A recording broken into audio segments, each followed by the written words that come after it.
하나님, 이른 새벽에 주님을 사모하는 마음으로 하나님을 예배합니다. 오늘도 진리의 말씀으로 인도하여 주시옵소서. 생명의 말씀 안에서 답을 찾게 하시고 진리 안에서 자유함을 얻게 하여 주옵소서. 예수님 이름으로 기도합니다. 아멘. 369장 죄짐 맡은 우리 구주 다 같이 찬양합니다.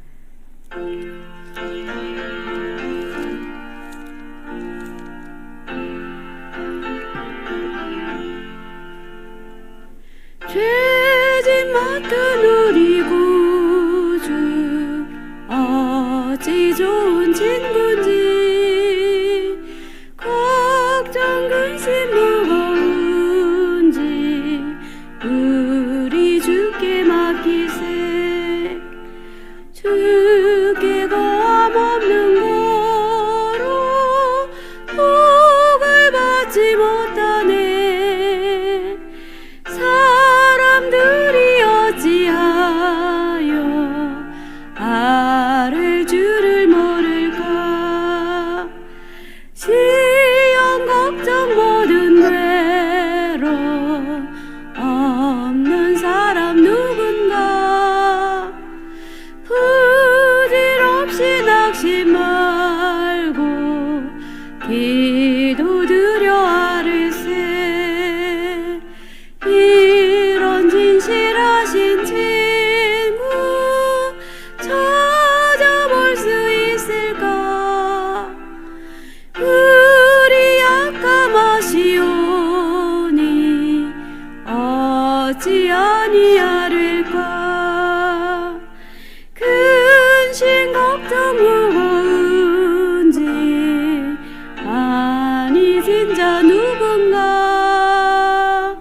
피난처는 우리 예수 주께 기도드리세. 세상 친구 멸시하고 너를 조롱하여도 예수 품에 안기어서 참된 위로 받겠네. 아멘.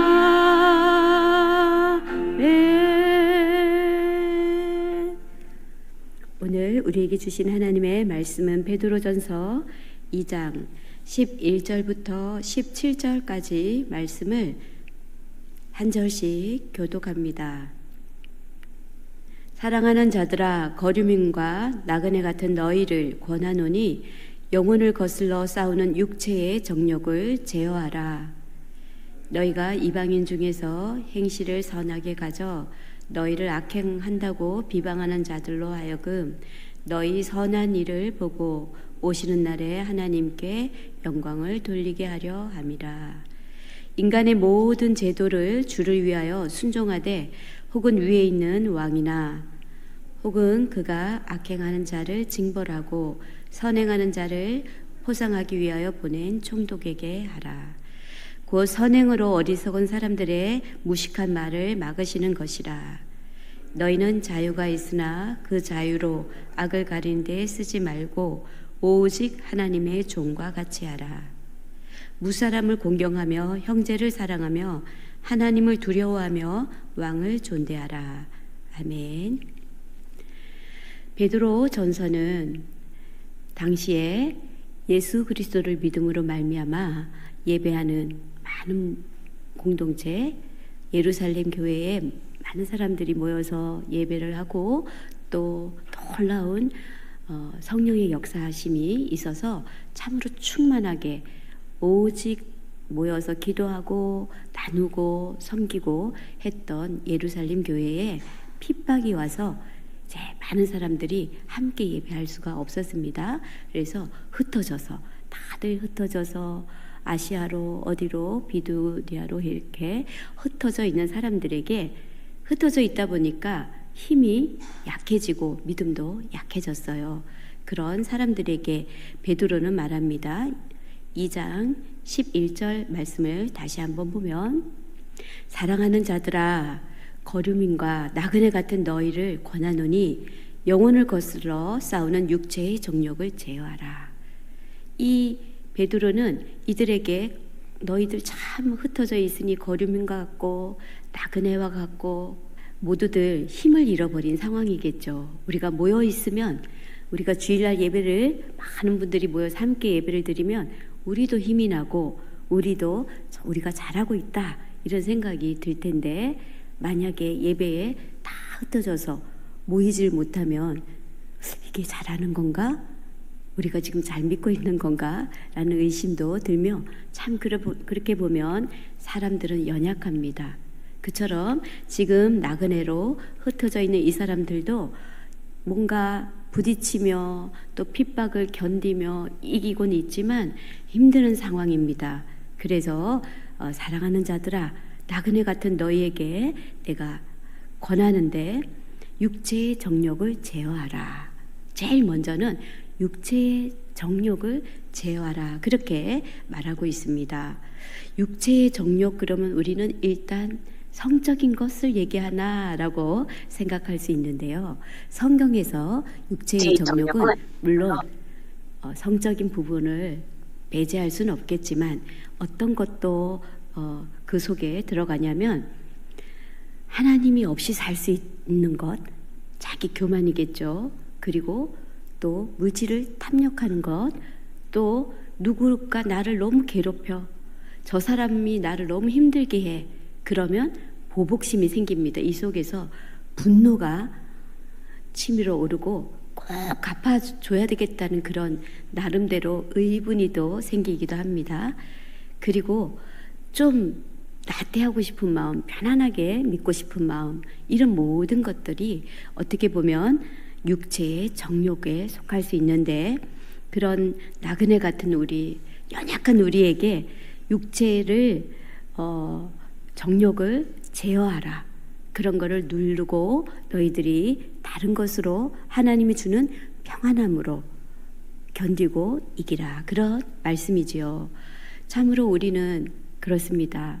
세상에 하나님을 믿지 않는 사람들과 하나님 믿는 사람들이 차이점이 뭐냐면, 우리는 두 발은 땅을 딛고 살아가고 있지만 또 언제나 하늘의 소리, 주님의 음성, 하나님이 우리에게 무엇을 말하는가, 그런 거에 귀를 기울이고 하늘을 향하여 보고 살아가기 때문에 정말 고달픈 인생이 우리 믿는 사람들이 인생입니다. 어떻게 보면 새벽부터 와서 기도하고, 그럼에도 불구하고 또 세상에 나가서는 또 많은 사람들과 부딪히고, 이걸 이길 수 있는 방법은 정말 피곤하고 힘들지만 기도하지 않고는 이걸 견딜 수가 없습니다. 그래서 예수님이 좋아서, 아니면 교회에 전도되어서 와서 예배를 드리지만 뿌리가 깊지 못해서 교회 가도 별거 없더라 하고 교회를 안 나오게 되는 성도님들도 계시지요. 그러나 우리는 이제 처음에는 잘 모르지만 계속 믿음 생활을 하다 보면 이런 육체의 정욕을 제어하는 힘이 나에게서 오는 게 아니라 위로부터 주어지는 능력으로, 또 성령의 힘으로 이걸 또 감당하게도 되고, 그리고 뭔가 좀 힘들어도 견디다 보면 내가 알지 못하는 하나님이 주시는 열매가 있습니다. 그 열매를 한번 경험하고 난 사람들은, 작은 열매를 경험하고 나면 자신감이 생깁니다. 그래서 좀 더 큰 문제도 또 감당할 수가 있지요. 이처럼 우리는 날마다 우리의 속에서 끓어오른 분노, 또 보복심, 또 나를 힘들게 하는 그 모든 상황에 내가 어떻게 나도 함께 똑같은 방법으로 갚아주고 싶은 그런 모든 육체의 정욕을 잘 누르고 나면 하나님이 주시는 평안함으로 우리가 살아갈 수가 있고 삶 속에 열매가 있더라라는 것을 경험하게 되는데, 베드로도 똑같은 걸 경험했기 때문에 이 지금 흩어져 있는 나그네들에게 흔들리지 말고 방황하지 말고 이렇게 육체의 정욕을 잘 제어해라. 그러면 하늘이 주는 위로로 우리는 살아갈 수 있다라고 담대하게 말하고 있습니다. 우린 당시에 참으로 베드로도 굉장하게 우리에게 교훈을 주지만 이 신약 시대의 당시에는 두 사람을 볼 수가 있어요. 바울과 베드로.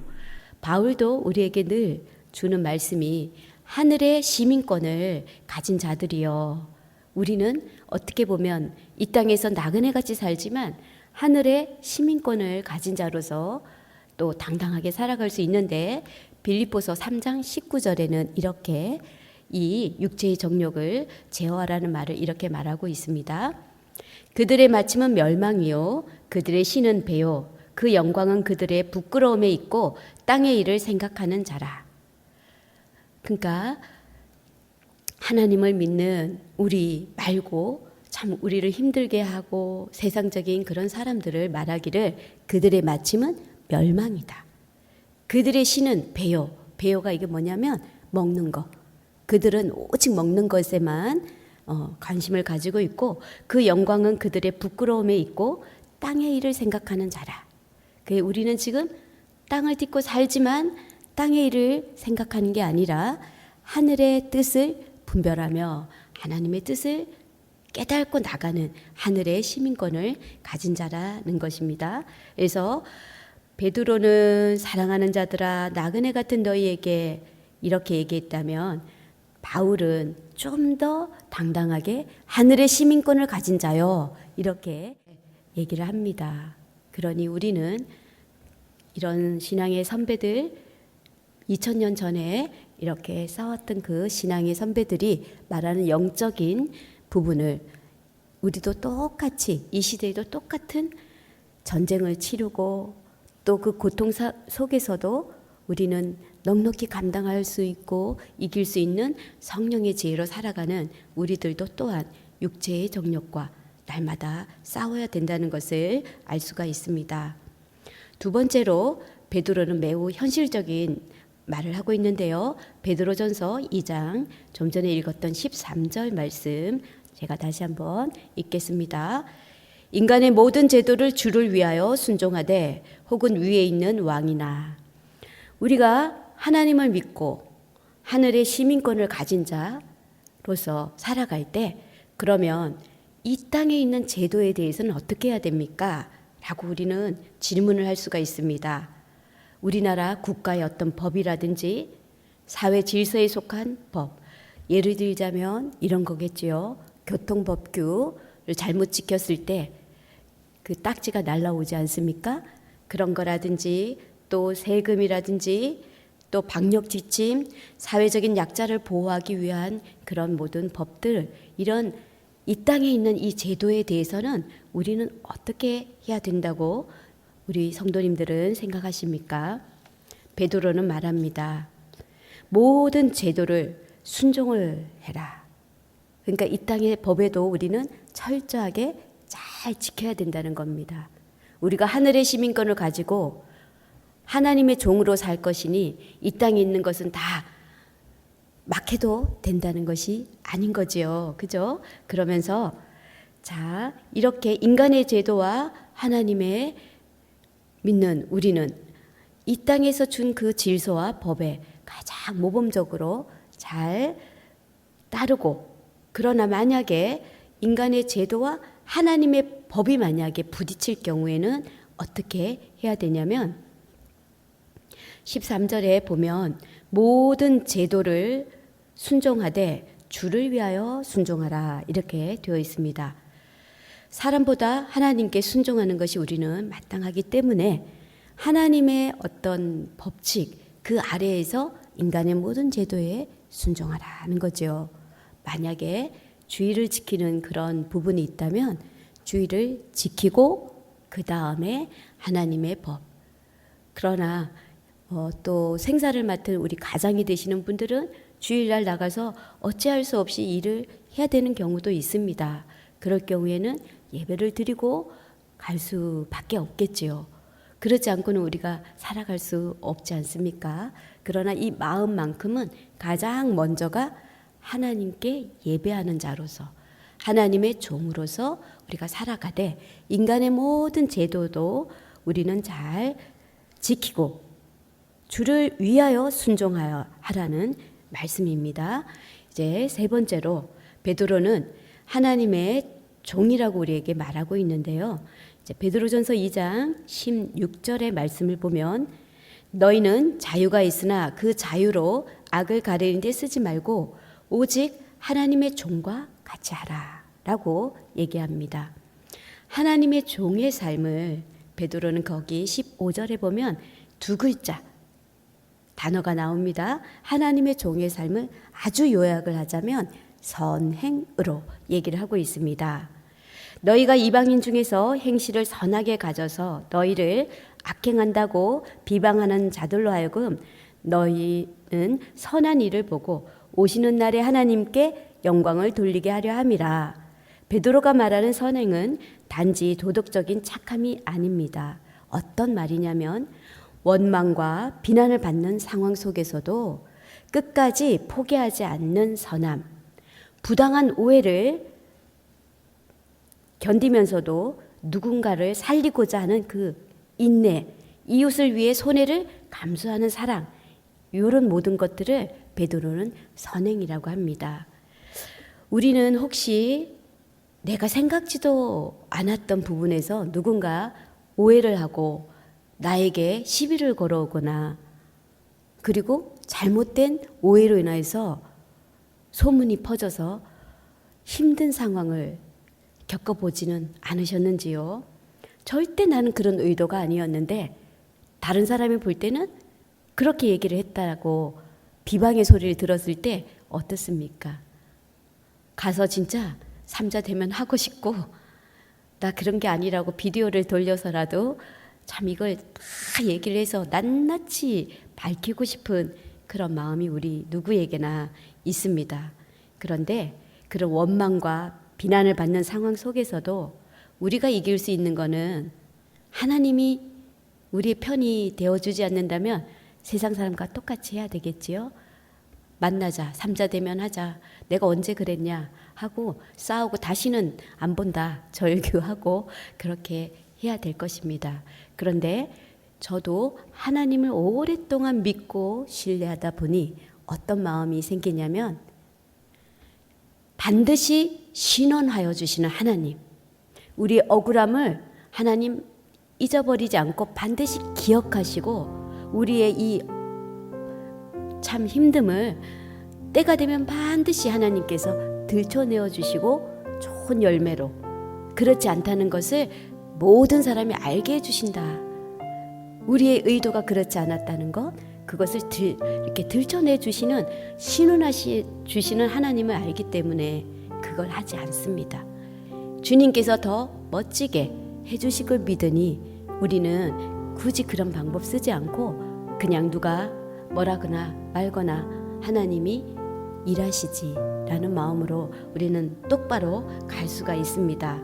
그래서 바울이 이 말씀을 가끔 우리는 묵상하게 되지요. 너희 가운데 이 마음을 품으라. 곧 그리스도 예수의 마음이니. 바울은 말합니다. 자기를 비워서 종의 형체를 취하신 그리스도의 겸손과 순종을 선행의 기준으로 삼고 우리 마음에 분노가 차고 억울함이 있고 참으로 이거는 아니지라고 생각이 된다고 할지라도 그리스도의 예수 그리스도의 마음을 품고 나의 권리를 주장하기보다는 나의 이 자유를 어떻게 이웃의 유익을 위해서 사용할까, 그것을 먼저 생각하는 그런 사람이 된다면 우리 주님께서 우리에게 말씀하실 것입니다. 너희는 무사람을 공경하고 형제를 사랑하며 하나님을 두려워하며 이 세상의 왕을 또 존대하라.